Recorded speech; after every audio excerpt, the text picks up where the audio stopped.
Welcome back, friends! Lost Scarf here. It's time for the vlog. I don't have my sunglasses because they're in the I got my eye exam, so sunglasses being put in to put new lenses, and then just gonna get new glasses because as you can see, they broke and I look weird because of it. Right? Like, yeah, look at that, look at that, look at that. So getting new glasses. I haven't bought glasses in 3 years, so there you go. That's it for that. So this vlog is the top 10 anime, and then next time I'll do the games of 2023. Figure, why do it at the end of the year when you got time to still watch anime before you get to the end of it? Same thing with games. So, top 10 anime of 2023. Now, the conceit here is, it's what I watched. There might be one or two anime that were from 2022 that I end up watching early January, which is going to happen next year because I just watched the first 2 episodes of 100 Girlfriends, and it is hilarious. Oh my god, that's going to be somewhere in the top 10, probably. Oh my god, and it's from 2023, not 2024. But this year, so because, like, spoiler alert, it's going to be at least 2, you might be able to guess what they are, anime that were 2022, I believe, and they were in 2023. Other thing is, there's a couple anime that you might expect in top 10 that aren't going to be here because I haven't seen them. I have not seen Oshinoko. I know that was a big one. And Frieren, I have not seen that one either. I have not seen those two. I haven't seen Pretty Derby 3 either, so haven't done that. Did we do an anime last year? Did we do anime? I don't think we did top 10s last year because life was just crazy, but we're going to finally do it this time. Because Uma Musume Season 2 was amazing, and Uma Musume Season 3 is out, and I haven't seen it yet. So that's another one that won't be on here in the top 10. Beyond that, anything that you think's on here that's not on here, let me know. And just see where you line up with me. I saw about 40 anime for 2023. Because I watch like one anime a week, basically. And, well, it depends on how many episodes there are. I'm watching Goblin Slayer Season 2 right now, and I started it before the year started, so it would not make the top 10. It's been fun, but it wouldn't make the top 10. So let's get going already. Oh, one honorable mention. Well, I'll do some honorable mentions, but once at the start, I finally watched Haikyuu this year. 2023, I mean. Amazing! An amazing anime that's not going to get ranked because it wouldn't be fair because Haikyuu is like one of those anime that's just, it's just amazing. So you can't put it in the rankings. So let's do the top 10. So number 10, I'm going to do like a little description of what the anime is and why I like it, but not try to spoil anything. So number 10 is Ao Ashi. So letting you know now, Blue Lock and Ao Ashi came out like near the same time. Ao Ashi is a seinen that is very technical about soccer, and it's just, here's a kid who's got a talent, but he's okay at soccer. And so here he is training and becoming a greater soccer player while also pushing into his talent. So it's partially just, a little like very realistic because they go through all the strategy and tactics of soccer and with the player positions and everything. Like, because his character is just okay at it, he learns everything. So because of that, we learn a lot about soccer, and now I appreciate soccer. This anime made me appreciate soccer because I never cared. Now I care. I actually understand it better, and so I like it because of him. And so it's a seinen where it's just this kid who's becoming a better player, and it's very as realistic as you can be with a manga anime. Well, Blue Lock is shonen battling, which is hilarious and everything, but that's not in the top 10. Blue Lock is fun, but alright, and so I like it because, yeah, it's just very technical. It made me like soccer more, so that's worth putting in the top 10. Number 9 is My Home Hero. My Home Hero is Breaking Bad, but anime, and Japanese, of course. So, something happens in this story. This is another seinen where it's more of a thriller, and so an incident happens, and the father of the family, it's a family of 3, so it's a father, wife, and daughter. And something happens where they run afoul of the Yakuza, and because of that, or a Yakuza group, and because of that, the father has to outsmart these very intelligent, very bad guys with the help of his wife and without his daughter knowing what's going on. And it's very compelling with how smart he is and how it's just so interesting and really pulled me in. It's a seinen, it's a little adult, it's a little violent, not gory, but it's just like, it's a darker theme story. And the things he goes through, the things his wife goes through, is just wow. And like his wife is definitely best wife, uh, like best girl of the year because of what she does in this story. They're best. They're just a great married couple that do some crazy things to survive, and it's very smart. It feels very smart, and I got into the manga because of the manga's insane, and so that's a very good one right there. Number 8 is Handyman in Another World. Right now, I'm making Jinx watch that with me, in again. And Handyman in Another World is just hilarious. So Handyman in Another World is an isekai, and in that one, it's an interesting storytelling style of vignettes. So everything's vignettes, just a bunch of vignettes, like little things these characters have done or doing, and other characters show up, and it's partially ensemble because of that. It's just a very fun anime. It's a little gory. I like the character motivations. The characters are not two dimensional. There's some things about them which is part of the fun. And my favorite character is definitely the king. Just like the king, he's just such a silly character. And it's just very enjoyable. And there's because it's a comedy, there's also like some drama in there because comedy and drama always hand in hand. And a very fun time. It made me tear up a couple times. Number 7. Oh, Jujutsu Kaisen Season 2. So some people would see this as sacrilege that it's only number 7. Jujutsu Kaisen. So here's the thing: I binge my animes. I only go weekly when I accidentally binge too early. And Jujutsu Kaisen Season 2, it's good. The animation team went ham, but the problem is like Season 2 felt like the finale in a way. There's so much fighting, so many bodies, so many dead people, so much crazy stuff is happening. And because of that, it's just, you get inundated with so much battle shonen. There's no break in between. That I'm like, okay, I'm enjoying this, but I'm getting exhausted. That's the thing that happens. Like, you can only go so long, that's the issue with binging instead of going weekly. Is I'm sure if you're watching it weekly, like, here's my 20 minutes of insane action for the week. Well, if you're binging it, you're slogging through it a bit. And so that probably brings it down a little bit. But also colors like how I'm ranking things because of like what is really bingey, what can you binge really well, I guess is a good question. Like going back to Alashi, it'll be a couple episodes for like one soccer game, so you can binge that very well. While Jujutsu Kaisen, it's just so many fights happening that, yeah, I think binging actually hurts you when it comes to Jujutsu Kaisen. But it did get me into reading the manga, and the manga's pretty good because the manga's ending in 2024, so I'm like, oh, good timing on that. Number 6 is... I'm looking through my... Oh, Pluto! Pluto! So Pluto's number 6. Pluto is an interesting one because this is Watchmen plus Astro Boy. The mangaka of Monster decided, you know what? I really have an idea I want to do with Astro Boy. And he got them to let him do it. And it's a different version, so it's like an AU. It's a different universe version of Astro Boy, and the characters in Astro Boy. Heroes, villains, everything. They're all in here. And it's an 8-episode, 8-hour series. And it's a heck of a story. It's just about, well, androids, what makes humans humans, what makes androids not human, on their quest to being their own kind of sapient creature, maybe being human. On top of that, there's a murder mystery happening, and just all these subjects are happening. And during it, you just see these ideas of machines trying to be more. And there's some very good moments in here that made me tear up quite a few times. And they felt meaningful. And that puts Pluto up in the rankings. Like, it was very interesting. Also, I binged it in one day. I watched it on the 30th of December. That's a late entry into here. But it was really good. And I'm happy I watched it. And that's the thing, like, all of these are, of course, I'm recommending these as I put them in the top 10 for different reasons. And yeah, Pluto, heck yeah. That is more of a seinen as well. There's not a ton of action. There is some because it's robots fighting, but it's about the characters. It's about the machines. It's about the humans and everything. It's really good. Number 5 is... Oh, there it is. The Sacrificial Princess and the Beast King. So we're going into shoujo. So here's the thing. Scarf watched 40 anime, which means Scarf was checking out a lot of things.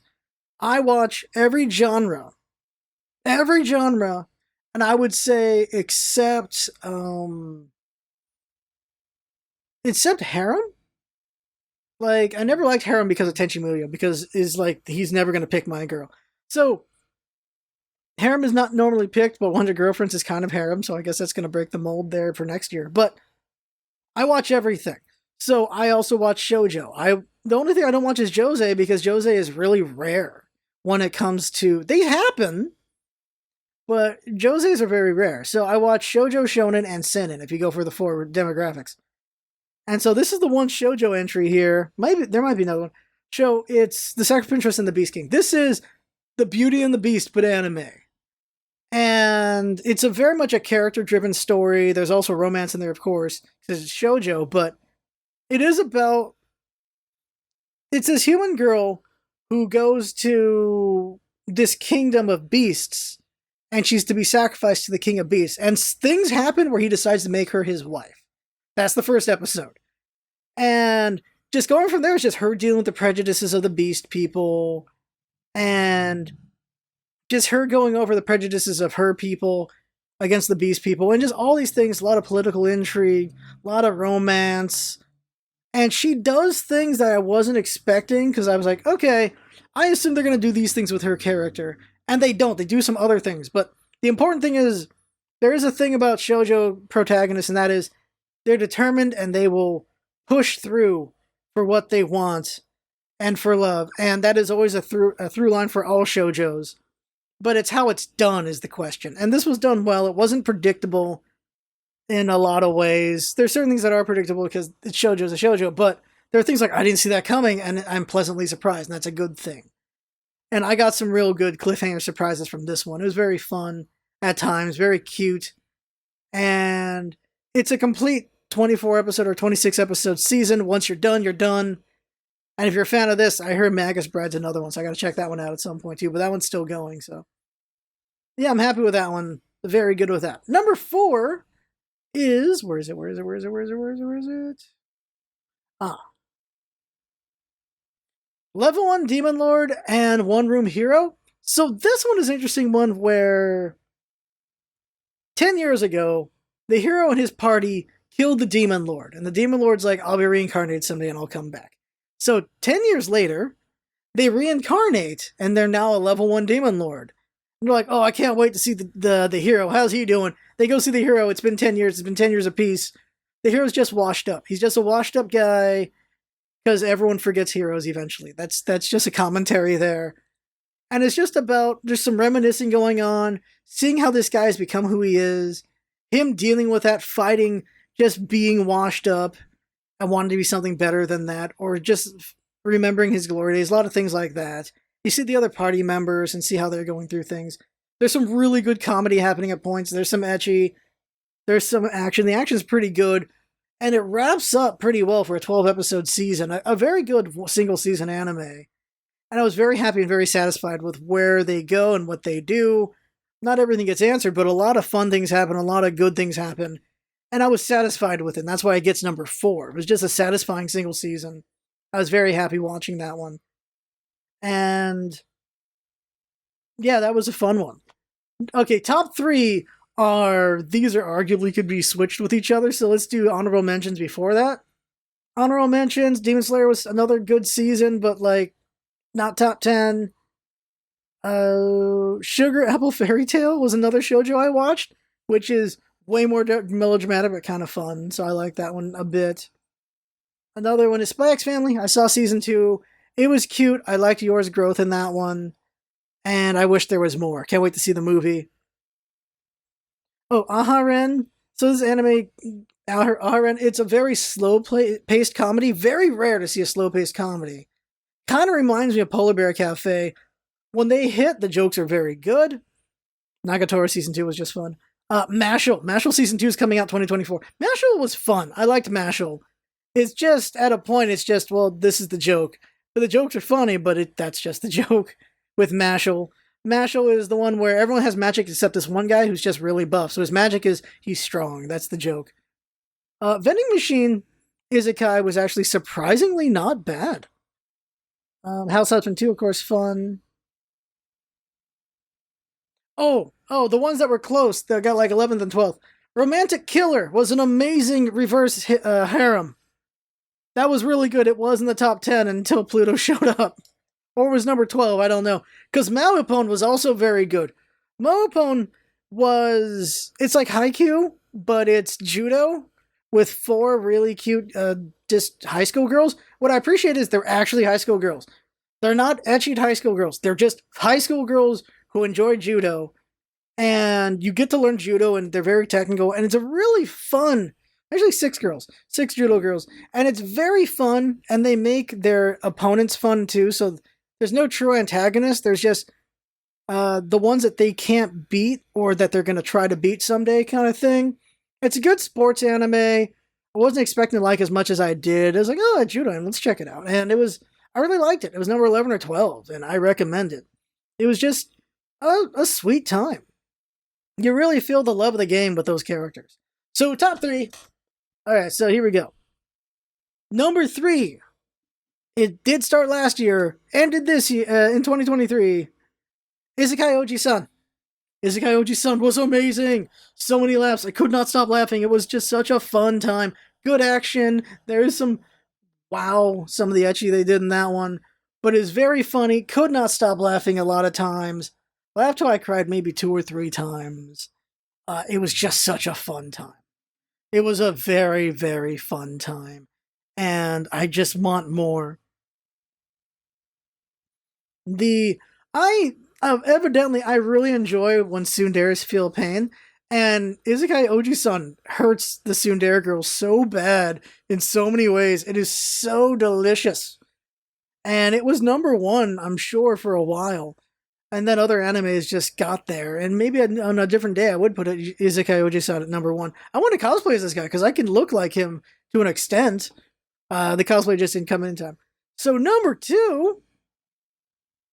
and number 1, double checking before I forget what the heck they were. Somehow, watched a lot of anime. Where the heck's number 1? Oh yeah. Wow, my memory sucks. These were really good. Number 2 is Buddy Daddies. Buddy Daddies, an anime original. Buddy Daddies, which is this. Oh, I didn't even tell a story about Isekai Oji-san. Isekai Oji-san is this dude isekai'd for 17 years, comes back to Earth, comes back to Japan, and he's got his powers still. And so part of his hijinks of him in the present time, and part of his the hijinks of him in the past, because he retells his story to his nephew, and it's a lot of fun. It's a very fun time. Also, he's a huge fan of Sega, so if you're old like me who likes Sega, his references are spot on, and it's very fun. Because he's 35 in the anime, I'm 37, so we match up. So, actually, I think it might be 37. I think he got when he was 20 or 18. And so number 2 is Buddy Daddies. Buddy Daddies is the story of 2 assassins who basically adopt a little girl. It's a bit over the top fun. It is stylish. It is cool. And it is very cute and wholesome, even though there's a lot of murder happening. It's like Leon the Professional, but with a younger girl, and there's 2 of them. Like, one guy is basically Leon, and the other guy is more like a Han Solo kind of character. So if Leon, the Professional, and Han Solo adopted a girl together, that's this story. It's another single season anime that's very good. It's anime original. And, oh my god, I really enjoyed this one. They adopt this girl, so you get to see realistic portrayal of how to raise an adopted girl in Japan. And then there's just them doing assassin stuff and them trying to balance that. So the world of dark where they're in with the world of light, which is where she is in, trying to balance that is very interesting.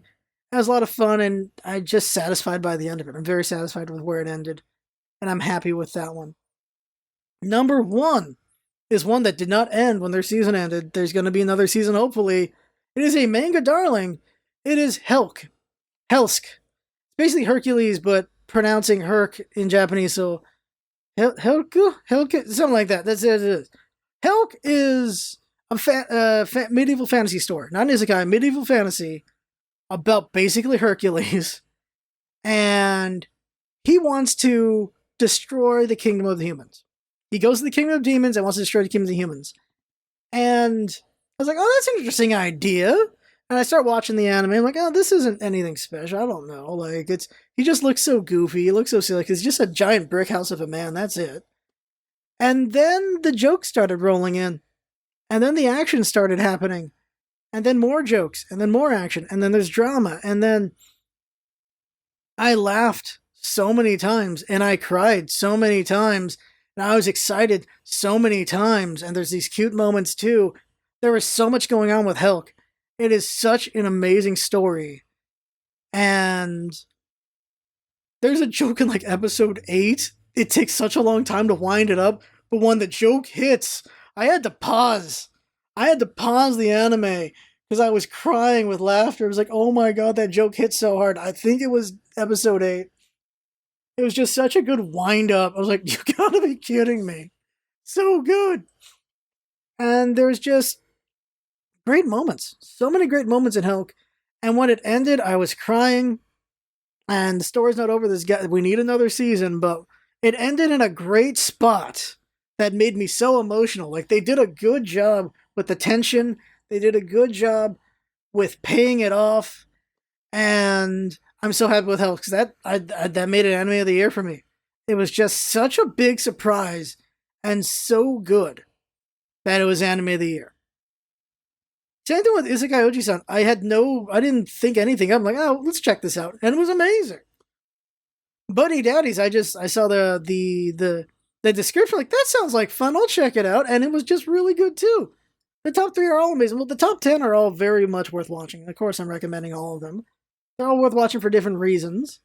If you go down the line, I have a lot of seinen, a couple shonens, and like 1 or 2 shoujos.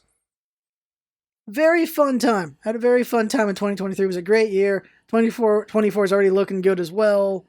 And we'll see some 2023 entries in 2024 probably. Because, oh yeah, there's also Apothecary Diaries, which is apparently amazing, and that I have to check out too. There's like 5 anime I need to see that were amazing in 2023 that I gotta check out. So maybe they'll show up in 24. Unless something dethrones them. Who knows? But that's it. I had fun. Hope you have fun watching. And in the future, we'll do the top 10 games. Luckily, Steam just summarized all the games I played for the year. And then I'll put on top the Switch games I played. And you know Kirby's going to be in the rankings somewhere. Or we just do a Kirby award because it's unfair. That's it. I had fun. Hope you have fun watching. That's what's up, isn't it? Having fun. Thanks for coming by. And see you next time. Bye, bye, bye, bye, bye, bye, bye. And if this anime ever comes back, you know that's going to be number 1 regardless. Bye, bye, bye, bye, bye. See ya. See ya. Have a good one. Bye, bye, bye, bye, bye.